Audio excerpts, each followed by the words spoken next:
cylinder DOHC scooter na siya mga kaibigan. Just can ABS front and rear brake, and the dry weight naman niya is 141 kilograms. Is everybody ready? Okay, thank you. All right, let's unveil our scooter in 3, 2, 1.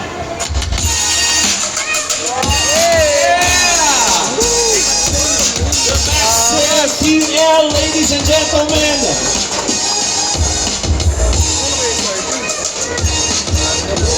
Okay. There we go. Napakaganda, ladies and gentlemen.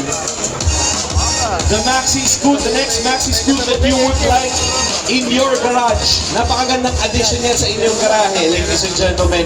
Among the other 4 bikes. Ayan, mga kaibigan. Alright. Yes, so